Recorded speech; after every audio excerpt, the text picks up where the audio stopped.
There are so many gems that will come out of your first draft that you'll never uncover if you keep going back to rewrite or revise. If you really need to go back and make changes to something, consider using your outline as a way to track updates. That way, you won't let yourself fall down the rabbit hole of going backward into scene after scene of your draft. Welcome to the Fiction Writing Made Easy podcast. My name is Savannah Gilbo, and I'm here to help you write a story that works. I want to prove to you that writing a novel doesn't have to be overwhelming.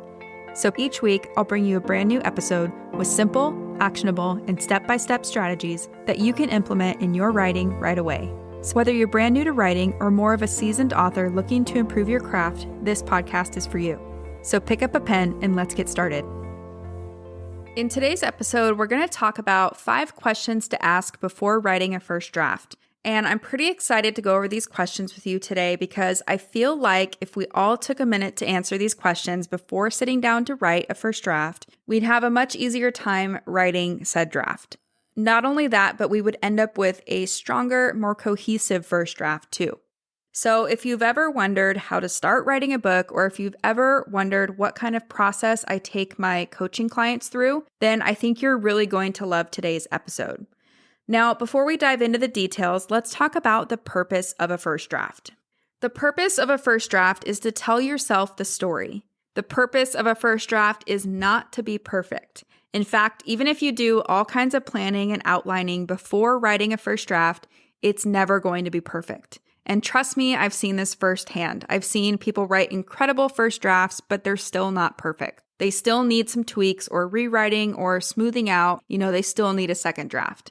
Now, with that being said, your draft doesn't have to totally suck either. By doing some of the important work or the heavy lifting up front, you can write a stronger, more efficient draft that feels more like a second or a third draft.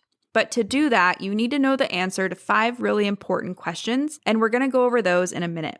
One last thing I want to cover before we dive in is that stories are all about change.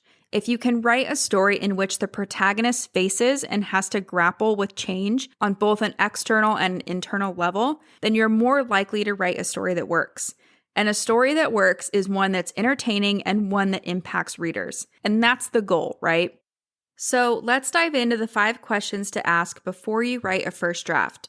These questions will help you start to see the arc of change both internally and externally, and start to determine how you'll be able to evoke emotional responses in your readers. Not only that, but by thinking of these 5 things up front, you're more likely to write a draft that feels cohesive instead of one that feels like a hot mess of random stuff happening. You may want to grab the freebie that goes along with this episode that has each of the questions we're about to go over and that has plenty of space for you to work through your answers too. You can get your hands on that at savannahgilbo.com/draft. Now let's dive into the 5 questions to ask before you write a first draft. Question number 1 is, who is this story about? So the very first thing you're going to want to determine is who is the protagonist of your story. So who is this story really about? You might immediately know the answer to this, but if not, that's okay too.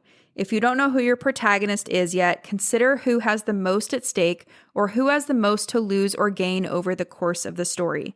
You can also consider who has the most opportunity for change throughout the story too.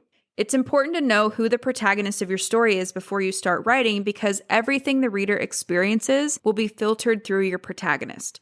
So first, figure out who your protagonist is and then consider what specific thing they want and why.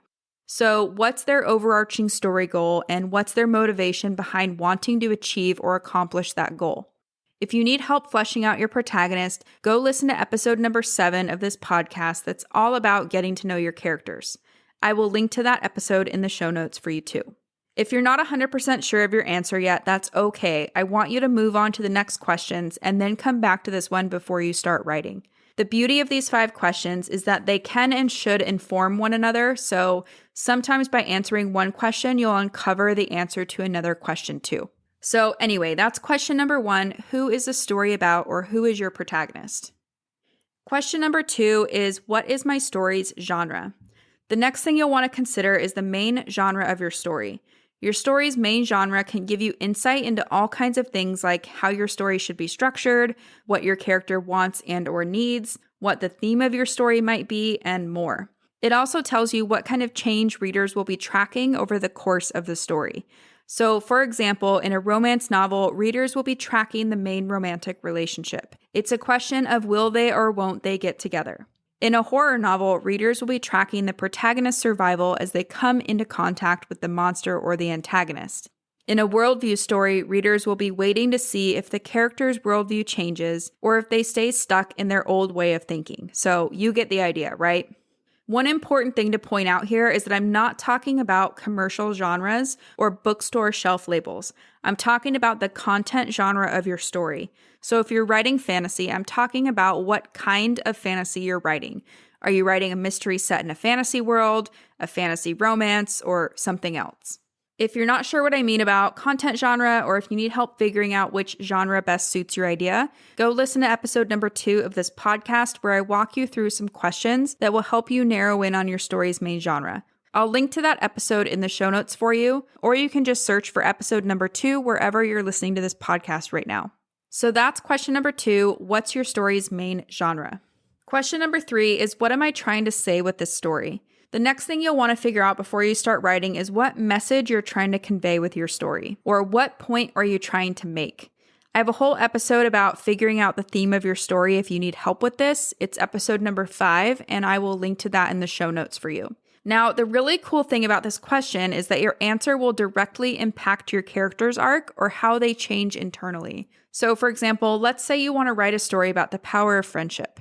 If you're writing an action story set in a fantasy world, your protagonist might need to learn a lesson about sticking with his or her friends or about working with his or her friends before he or she can be successful in defeating the antagonist or before he or she can accomplish their story goal. When I coach writers one-on-one or in my notes to novel course, this is always a huge aha moment for them. And I love this too because if you don't quite know how your character will change yet, you can look at why you want to write this story or the message you want to share with readers for clues. On the flip side, if you know how your character will grow and change or what big lesson they'll need to learn, then you can use that to inform your story's theme. So that's question number 3. What are you trying to say with this story? Question number 4 is, where and when does this story take place? The next thing you'll want to ask is, where and when does this story take place? So the first part of this question is usually pretty straightforward. Where your story takes place is the setting. And I'm not asking you to do a bunch of world building here. I just want you to consider the main areas your story will take place in. So don't just say Earth or the name of your made-up world. I want you to try to drill down into a few main locations if you can without going overboard into world building madness. Now, we're not just looking for the setting of your story here. I also want you to identify when your story takes place or how much time passes over the course of your story too. And the reason this is important is because I work with so many writers who start or end their story too early or too late. So ideally, you want to start your story at the point in time when things start to change. And ideally, you want to end the story when the central plot question has been answered. I can't go into this too much right now, or this episode would be 2 hours long, but you can go listen to episode number 15. That's all about figuring out the shape of your story if you need help. And I will link to that episode in the show notes as well. So that's question number 4. Where and when does this story take place? Question number 5 is, what happens in the plot?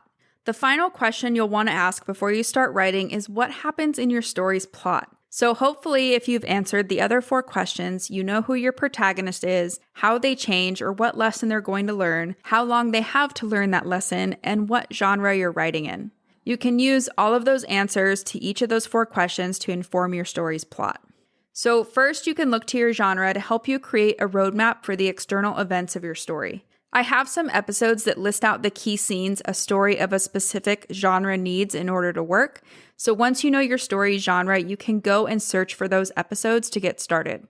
Beyond that, I want you to think about how your character changes internally and then ask yourself what kind of events can help force or encourage your character to change. So, for example, if your story talks about having courage, and if your character needs to gain courage over the course of the story, consider events that will force him or her to build up their courage. If your character needs to learn that they can trust other people, think of some situations that can help him or her develop that kind of trust.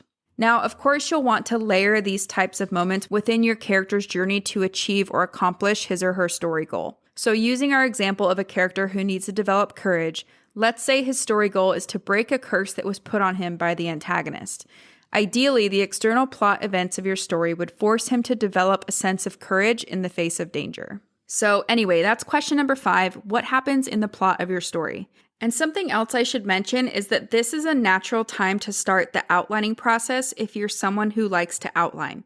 Either way, whether you like to plan out your story or whether you're more of a discovery writer, these 5 questions will help you write a much better, more cohesive first draft. Now let's do a quick recap of what we talked about before I let you go. Key point number 1 is that the purpose of a first draft is to tell yourself the story and get the bones of the story out onto the page. It's not about writing something that's perfect. But that being said, you can write a quality first draft if you do a bit of work up front. Key point number 2 is that stories are all about change. If you can write a story in which the protagonist faces and has to grapple with change on both an external and an internal level, then you're more likely to write a quality first draft. Key point number 3 is that there are 5 questions to ask before you start writing. So you want to ask, who is the story about? What's your story's genre? What point are you trying to make with your story? Where and when does your story take place? And what happens in the plot of your story? And as a bonus tip, I'd like to leave you with the advice to commit to finishing a first draft before you go back and revise. There are so many gems that will come out of your first draft that you'll never uncover if you keep going back to rewrite or revise. If you really need to go back and make changes to something, consider using your outline as a way to track updates. That way, you won't let yourself fall down the rabbit hole of going backward into scene after scene of your draft. So long story short, keep moving forward and finish a draft before you go back to revise. So that's it for today's show. As always, I want to thank you so much for tuning in and showing your support. If you want to check out any of the links I mentioned in this episode, you can find them over at savannahgilbo.com/podcast. And if you haven't done so already, make sure you subscribe to the show because there's going to be another brand new episode coming out next week. If you're an Apple user, I'd really appreciate it if you took a few seconds to leave a quick rating and review.